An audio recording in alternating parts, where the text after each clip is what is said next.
I'm doing today's post with a little bit of hesitation and even trepidation. And I'll tell you why. So let me make some outrageous statements, at least outrageous to theologians and religious people. Number one, God did not create the universe. God did not create the universe. Number two, the biblical version of creation, Genesis, is wrong. Most religious versions of creation are wrong. That's number two. Number three, Richard Dawkins and militant atheists are wrong. Remember, I'm just expressing my opinion. You can agree, disagree, take it or leave it, ridicule, vilify, or praise it, doesn't matter. So what did I say? God did not create the universe. The biblical version of creation is wrong. Most religious versions of creation are wrong. Richard Dawkins and militant atheists are wrong.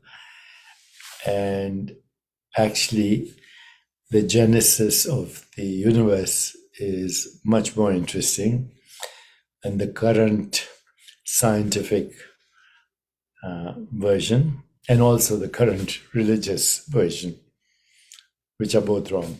And when I say religious, I mean, organized religion versions. Okay, so when you read the book of Genesis, or you read,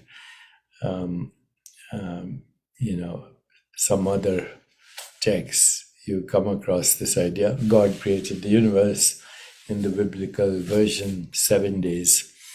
But how could you have days without a sun and a moon and all that, or the stars or the cosmos? So, the days come after. And so it doesn't sound right. Plus, the biblical version suggests that the universe is only a few thousand years old. If you want to read all the arguments against the biblical version, I suggest you read Richard Dawkins. Okay, so I'll tell you why I think Richard Dawkins is also wrong. And once again, just sharing my opinions. So, of course, when we were all babies and we asked the question, where did I come from? And if our parents were religious, they said, God made you, and God made the universe, and God made everything. And then as a child, you always ask, then who made God? And then everybody gets stumped. In a way, Richard Dawkins has used this argument as well. So if there's a creator of the universe, where did the creator come from? And you can go back infinitely asking this question in time. So where Richard, in my opinion, is expressing an old-fashioned atheism from an old-fashioned perspective of understanding creation, or also the atheistic views. Again, just my opinion. But all these arguments are based on a very, I think, outmoded philosophy, outmoded theology, and outmoded religion. So if creation comes from outside of space-time, then there is no beginning to it, and there's no causality to it, okay? And right now, the basic difference between quantum mechanics and classical physics is just this. There's no causality in quantum mechanics. Okay, everything is spontaneous and without cause. Everything is spontaneous and without cause in quantum mechanics. And it works. All the calculations of quantum mechanics are now helping create technology even though quantum mechanics does not imply causality or even strict determinism.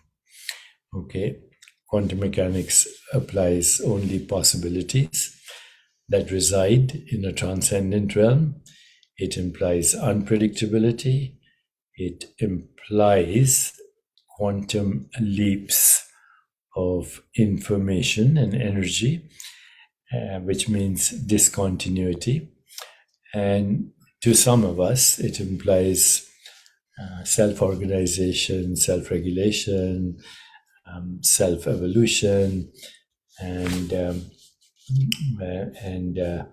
total autonomy and spontaneity and uncertainty and creativity. So if you understand that there is a realm of existence which is not perceptual, but the source of perception, which cannot be actually 100% be conceivable, but is the source of all conception, that realm is infinite possibilities, uncertainty principles, spontaneity, quantum leaps or jumps of energy and information implying discontinuity. And if that realm of existence is awareness, then it also operates through attention and intention. So if the transcendent field, unified field, or singularity, or whatever you call it, the infinite formless, is all possibilities and also spontaneous, also governed by the uncertainty principle, also localizes itself through attention and intention, then we have a solution to where the universe came from. A transcendent realm of all possibilities, and possibly self-aware as that transcendent realm, and interacting with itself through attention, intention, creating species-specific experiences or universes that go along in entanglement by the biological organism that is experiencing those universes. Okay, so God did not create the universe. God, as say, a superhero or a superhuman, did not create the universe. That version of God did not create the universe. It's obvious and it stands to common sense. On the other hand, the argument of atheists, particularly militant atheists like Richard Dawkins and Christopher Hitchens and Sam Harris joined the gang and many others, they have a very old-fashioned idea of God, and the God they attack is not really can't be defended. God cannot be defended. So the God they attack cannot be defended. But Dawkins and Christopher Hitchens and the gang, Daniel Dennett, never address. Of course, Dennett does, but he says consciousness explained, which means consciousness explained away. None of these people address the hard problem of consciousness. And when they do, they dismiss it, that we'll find a solution. Basically, that consciousness is a derived form of matter. So once you get into that derived form of matter, then the argument, the observer argument also starts to fail. So I remember Michael Shermer asking me a long time ago, by the way, he's become a good friend, and we are good friends, and so is Leonard Mallard now, and the co-author of Stephen Hawking is a very good friend now. We disagree on a lot of things, but we are friends. But I remember Michael asking me, he says, if consciousness creates the universe or the experience of the universe, are you implying that there was no universe before human beings appeared? The universe is 13.8 billion years. Human beings showed up only 200,000 years ago. And we developed the scientific method and these questions and these methodologies only in the last maybe 40,000 years. So how can you say that, you need an observer to create the universe. And, when Michael presented this question to me, maybe 15, 20 years ago, it seemed to make sense because, if the observer is the human body mind looking at the universe, then the observer is obviously not manifesting the universe as the person. He's not manifesting, he or she is not manifesting the universe. That universe that he or she is seeing has existed before he or she showed up. So how could he or she be manifesting the universe? Well, there's a flaw in that argument. The body-mind is not observing the universe. The body-mind is actually part of the observation. Only consciousness can observe. Only consciousness can know. Only consciousness can experience. And the body-mind and the universe that are being experienced simultaneously are entangled as objects in the subject that we call consciousness. So once you understand that there's only one subject of experience, but its modes of experiencing are infinite. Only one subject of experience, its modes of experience are infinite. Let's take our own body, mind, and universe example. So if you understand the description of morphogenesis in one version of Vedanta, not all versions, one version of Advaita, which is not a religion, which is not even a philosophy, it's a methodology for exploring consciousness. So in that one version of Advaita means non-dualism. Consciousness first modifies itself as mind. Okay, so consciousness interacts with itself. It knows itself as thoughts, its feelings, as imagination. And let's call that the mind. And then furthermore, the mind differentiates into rationality, which means it becomes the intellect. Furthermore, the intellect creates an identity of itself. We call it the ego. And then from there, magic happens.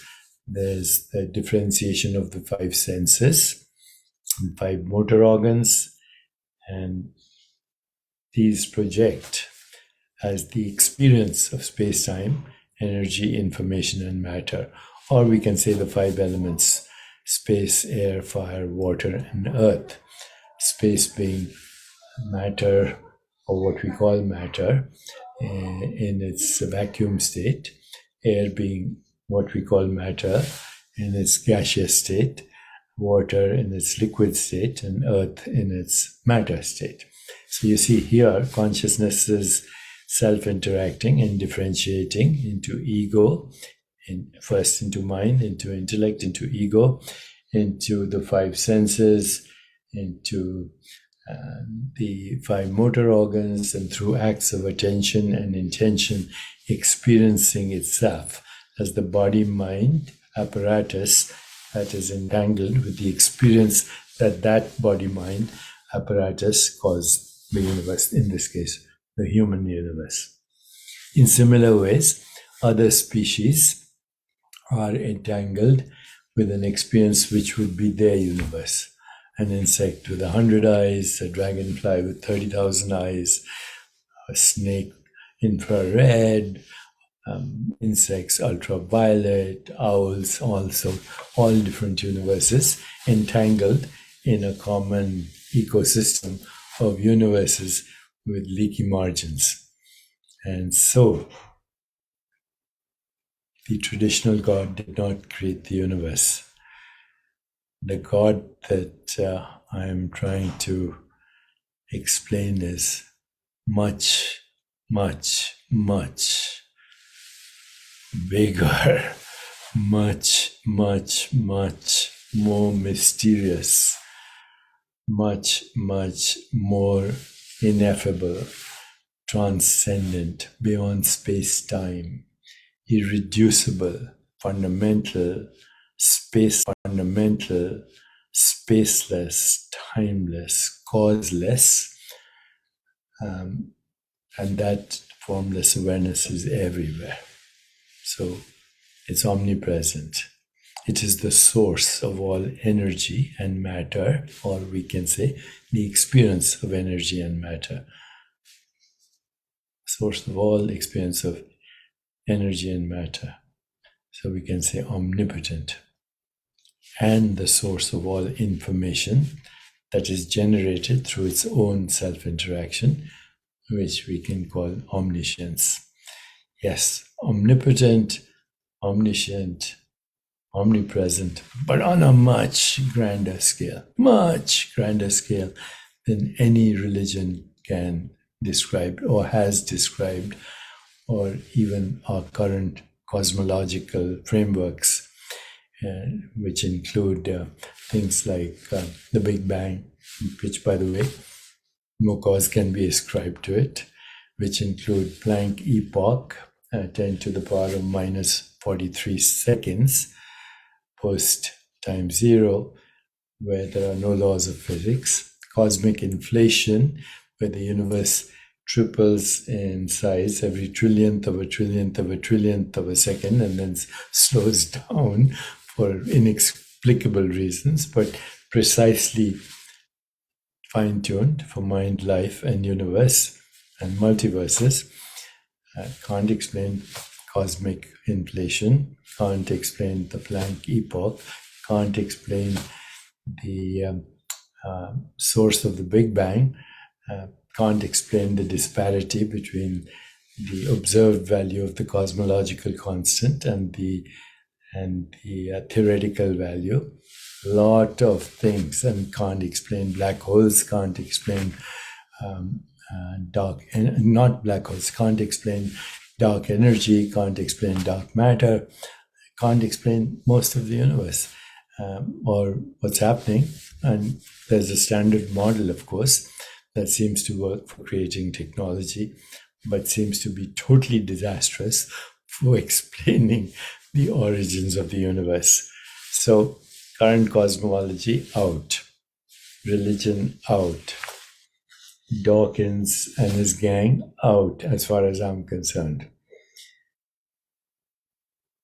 Does God exist? Yes. God is the ultimate mystery of existence, and God is the mystery of you and me. And God is our highest instinct to know ourselves. God is unimaginable. God is inconceivable. God is incomprehensible. God is infinite. God is formless. God is without cause. And God is real. Everything else is unreal. Only God exists. Everything else is unreal. By unreal means it's a happening in space-time that has a beginning, a middle, and an end. Whatever has a beginning also has an end.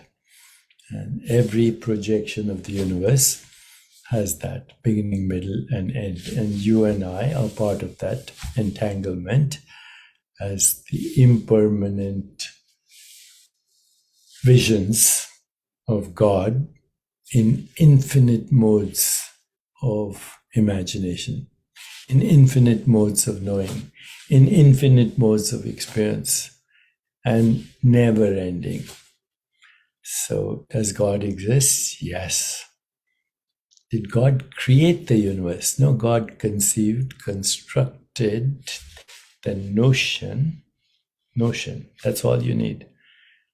Okay, so conceived, constructed the notion, organized that notion into an experience. And that experience was species specific and magically manifested a species specific experience of that entanglement. The biological organism, with its body, mind, and the universe are both objects. The subject is one. The objects are innumerable minds, innumerable modes of knowing, innumerable things known. So God conceives, constructs the notion, governs, and becomes the experience of the universe, and in infinite modes of experience. Much, much, much bigger and much, much, much more grand and much, much, much more omniscience. If there are degrees of omniscience, this is infinite, infinite, infinite modes of omniscience. So infinite modes of omnipotence, infinite modes of omniscience, omnipotence, and omnipresence. Wherever you go, there is God. There is nowhere that God is not. God is not difficult to find. God is impossible to avoid.